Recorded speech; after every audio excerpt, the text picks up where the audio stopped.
Okay, so we already have discussed different circuits related to operational amplifiers, integrator and differentiator in previous slides. Now we have a new circuit called precision half-wave rectifier. Now we already have seen how a half-wave rectifier is, wherein you get something like this. We already know this is what your half-wave rectifiers generally is. You have a diode and you have a V in AC signal, and then you take your output across a RL. Now what is a half-wave rectifier? Half-wave rectifier generally will only allow the positive cycles of a AC sinusoidal signal, or any signal which has negative side. It will just remove the negative side and will only provide the positive side into the output. If it is a sinusoidal signal, then you will get only the positive cycle in the output and negative cycles will be removed, because diode conducts only in one direction. But if you look at this, you'll get to know that diode is a device which requires at least 0.6 or 0.7 volt, say it is 0.6 volt, in order to conduct the current through it. It at least requires a drop of 0.6 volt across it. Okay, positive side and negative side. So it should be 0.6 volt forward biased. Better to say it is forward biased using a voltage of at least 0.6 in order to conduct. If you see the diode function, it's something like this. So it requires 0.6. You will find somewhere it is 0.65 or 0.7. So these numbers is not something that we are looking for. So just say for the sake of argument, it's 0.6. So it actually requires a V in of 0.6 in order to conduct the current. So in the output, if you see the output, the current will start flowing, or you will get the output voltage after 0.6. So you are losing 0.6 volt of information in the output, because this is the voltage requires for this diode to turn on. So if somebody wants a precise value, even he wants a very low voltage data, say he wants what will happen if the V in value is say 100 microvolt, he won't be able to get this from this circuit, and that's why we have shown here, or that's why I'll show you here a circuit which will enable you to get even very low voltage data in this case. Okay, so what we have done, it's a very simple thing. We connected the diode after the amplifier. So if the amplifier gain is say beta, what will happen? Your output will be beta into input, right? So if your output is now 0.6 volt, that is what you require across this, it will be beta into input. So your input in this case will be 0.6 volt by beta. That means at very low voltage, 0.6 by beta, if you consider beta to be 1000, or in OPAMP case it is 10 to the power 5. So it will be 0.6 divided by 10 to the power 5, which is more or less 6 microvolt. Even at 6 microvolt, you will start getting the data for this half-wave rectifier. See, that is why it is called a precision half-wave rectifier. It's nothing great going on here. A very simple circuit. The only thing you have done is you used an amplifier to amplify the output voltage. So even at input equal to 6 microvolt, you are getting an output from half wave rectifier, which was not possible in usual circuits, right? So any diode circuit you can make it a precision one just using the simple hack. Okay, you just using this simple circuit you can do it. Now the diode current generally is I equal to Is into e to the power q Vf by eta kt minus 1, or you can say this value is very high compared to 1, so it will be Is into e to the power q Vf by eta kt, right? Take log in both the sides, it will be log I equal to log Is plus log into e to the power q Vf eta kt. So q Vf eta kt will come as a constant and it will be log e base c. So you are actually taking log base c. So you will get the value of Vf from here, which is something like that. So you already have seen why we call it a precision half wave rectifier. It is a very simple circuit. But this same circuit or similar thing we can use for other purposes as well. That's why I have done this calculation. So just using diode at different place, even at feedback, you can get something more out of the circuit. Okay, so that circuit, when you put the diode in the feedback, is called logarithmic amplifier. So in this case, what you have done, you place this diode in the feedback loop. So if you see the circuit, you have R current passing through this R, and the same current will go through the diode. This also can be say diode current, and you have Vf, and this Vf should be at least 0.6 in order to make this circuit work or make this feedback loop work. Okay, so your what will be your I1 value? This is grounded, so this place will be 0. So I1 will be V in by R, V in minus 0. So minus 0 I am not writing, so it's V in by R. So your I1 is equal to V in by R, which is equal to R, I2, and this also can be written as IT, diode current, right?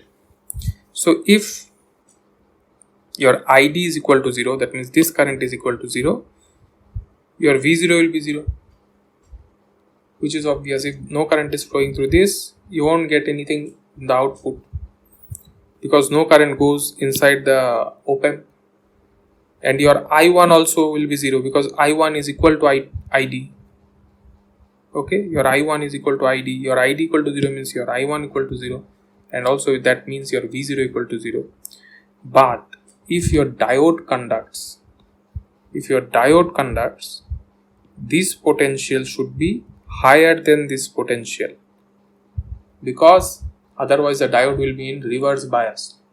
So this potential V minus should be higher than V0, and as this place is equal to 0, this is at 0 potential, the virtual ground, you can say that Vf plus V0 is equal to 0. So your V0 is equal to minus Vf, and we already have calculated the value of Vf, which you can replace here. So your V0 is now minus eta kt by q log I2 minus Is, because I2 is the current flowing through this, right?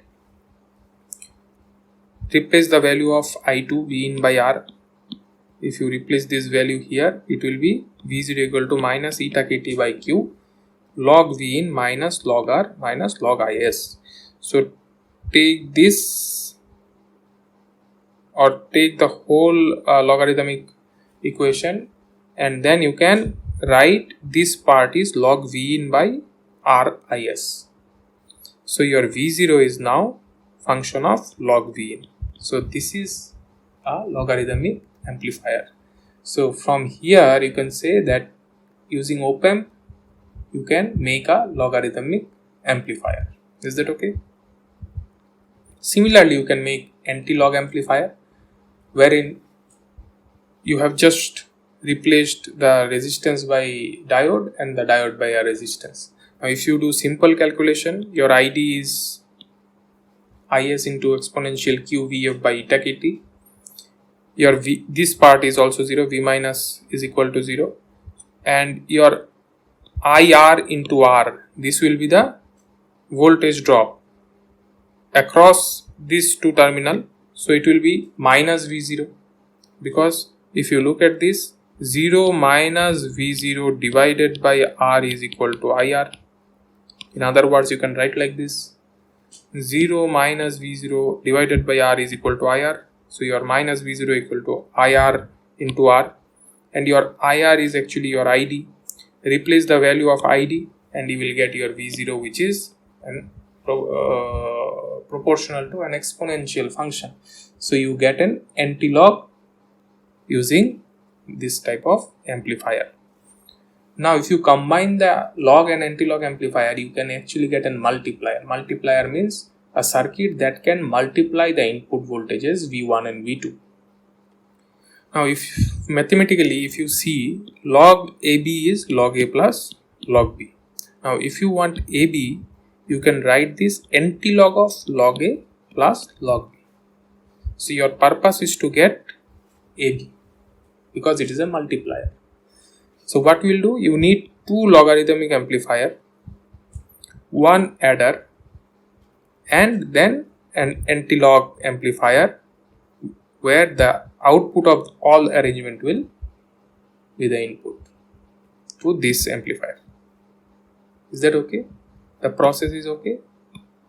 You need two log amplifier, one adder, and then one antilog amplifier.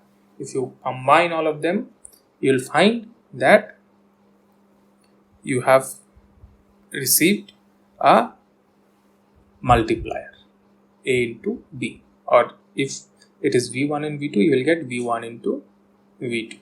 Is that okay?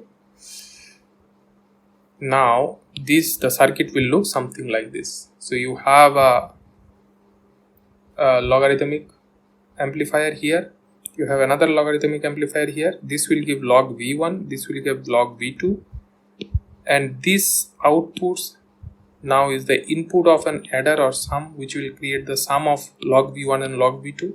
So you got log V1 plus log V2.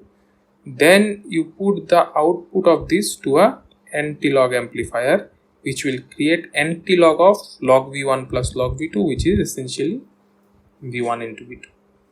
So you can also create a multiplier just by combining log and antilog amplifiers. Okay, so this is just a simple example how you can combine different amplifier circuits to create another function. This is very interesting. Now our purpose is also to make filters using amplifiers, right? Now when you make filters, they are either it will be high pass filter, low pass filter, so it will be a frequency kind of circuits where higher frequency will be rejected or lower frequency will be rejected, something like that. Now in such a case, it is very important also to know what is the frequency response of an OPAMP. Now let us consider first the open loop case. In open loop case, you have your open loop gain is equal to A0 divided by 1 plus j omega by omega 0. So you have omega 0 as a dominant pole. Now if omega 0 is your dominant pole, after omega 0, your gain will start reducing at 20 dB per decade, at a rate of 20 dB per decade. Now if you consider this triangle, I mean when it will start reducing, it will come at a point when the gain is equal to 1. So this point is known as unity gain frequency. So your unity gain we already have discussed all these things previously, right? What is omega t, what is omega beta? So this is basically your omega beta that we previously said. Now I am saying this is omega 0, right? So you know omega t and omega 0 now, and it forms a triangle. If you do some calculation, you know this value is 0, you know this point omega 0, omega t, and this is 20 dB per decade. You can easily find that your omega 0 into A0 is basically your omega t. Okay, So your omega t is basically omega 0 into A0, which also known as gain bandwidth product. So any point after this omega 0 value, if you take the gain bandwidth product, it should be always constant. So even if you look at omega t, your gain bandwidth product is omega t only, because your gain is reduced to 1. So it is 1 into omega t, so it's still omega t. You take at any point the gain and bandwidth, you'll find it is constant. So any point after omega 0, you'll find your gain bandwidth product is constant, provided if you have only one dominant pole. So in this case, your assumption is other poles are far away from omega 0. If it is not far away from omega 0, there will be multiple poles and you may lose the stability. Why? Because your phase margin will become negative. We discussed previously. Go through these lectures, you will find we already have discussed all these things. Now if other poles are way apart, or it's very far from your omega 0 value, you will find your gain bandwidth products are constant. At the same time, you will find your phase margin is positive, which gives you the indication of stability, right? So this is the assumption that I have taken. So for open loop, this is what the Bode plot is. Now what will happen in a closed loop? Now let us take this circuit as a closed loop circuit, wherein you have a feedback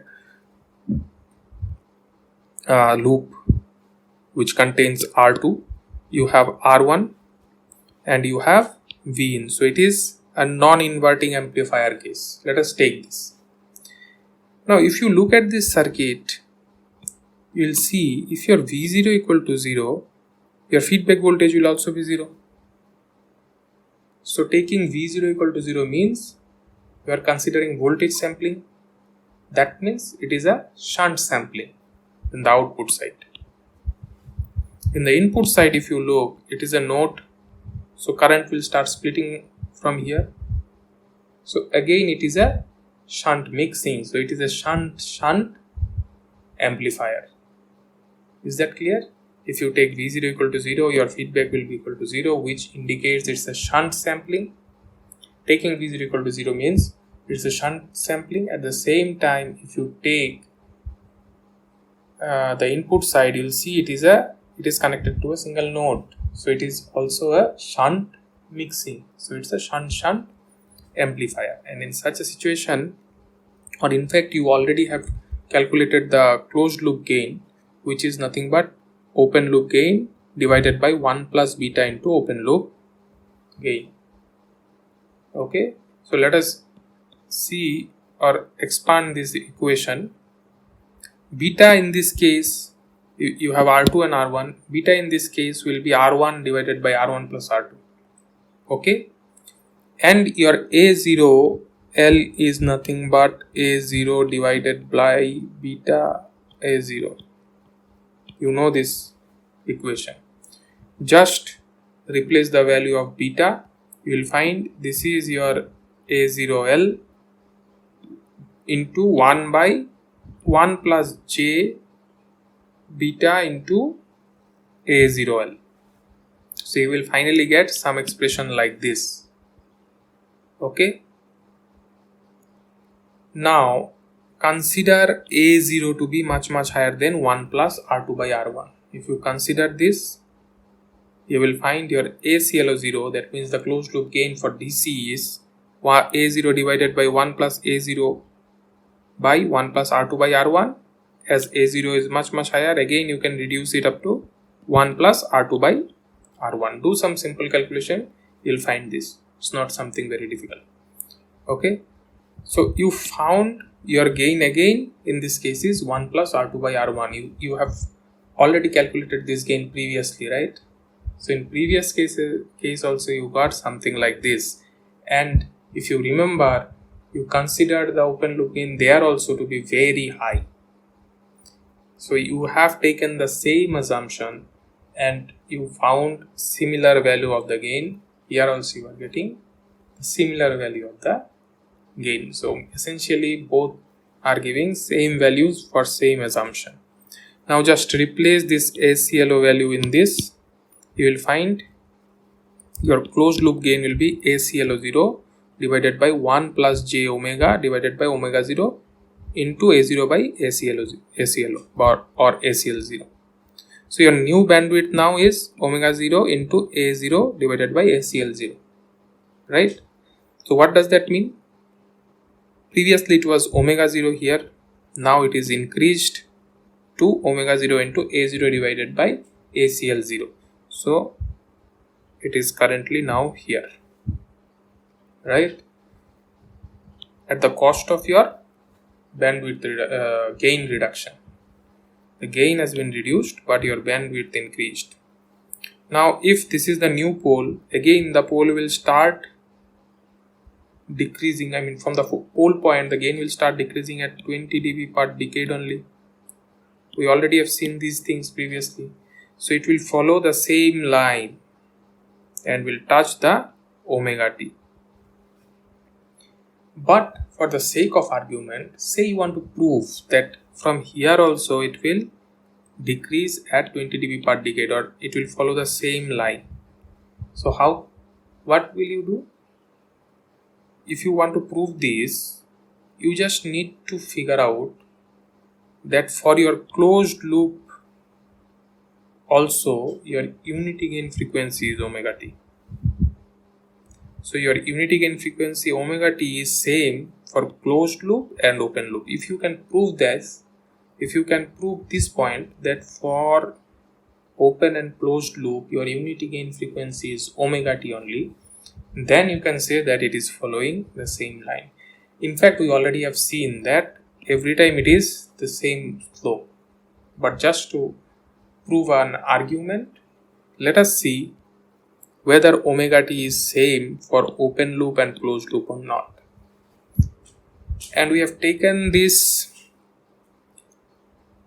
approach to prove this point is, I am considering for closed loop my omega is omega dash t. Okay, it's not omega t. Now at the end, if I find my omega dash t is equal to omega t, my point is proved. So what I have said, that it is an indirect way. I am not going in a direct way. I have said initially that no, it's not equal. Let us see what is the value. And we have taken it as omega t dash. Now at the end, if I get omega t dash is equal to omega t, my point is proved. Open loop and closed loop both are same. Because in open loop I already have shown you omega t is A0 omega 0. Here, if you see, I already have shown you omega t is A0 into omega 0. Right? Now let us see what happens at omega dash t. So in this case, ACL will be equal to 1 because we are considering unity gain. So this is actually ACLO 0 divided by 1 plus omega t dash divided by omega 0 into A0 ACL 0 whole square. So this is the magnitude part. We have taken only magnitude, okay. Now omega t dash is unity gain frequency for the closed loop, as I said. Now ACL 0 will be omega t dash divided by omega 0 into A0 divided by ACL 0 if this value is much higher or much greater than 1, which is the case. Now if this value is much greater than 1, you will find that 1 equal to ACL 0, and you can neglect this 1 and square, and the square root will go out and you will find omega 0 A0 plus ACL 0, right? So not plus, it is omega 0 A0 divided by ACL 0, right? Now if you take this on the other side, it will be omega t dash omega 0 A0 ACL 0 will go on top and you have ACL 0 by 1, because this part, the whole thing you have taken on the left hand side. These two will go out. So your omega t dash will be omega 0 into a0. Now omega 0 into a0 is your omega t. This is what I have done. So you finally found omega t dash is equal to omega t. So this point that omega t is same for open and closed loop is proved. Okay. So this is a simple calculation to prove that both will meet, or for both the cases your omega t value is same. Unity gain frequency is always same. However, you have reduced the gain in order to increase the bandwidth. So this type of things we already have seen previously. So for OPAMP I am just showing again because now onwards we are working with OPAMPs. Okay. So the next topic that we'll discuss is filters.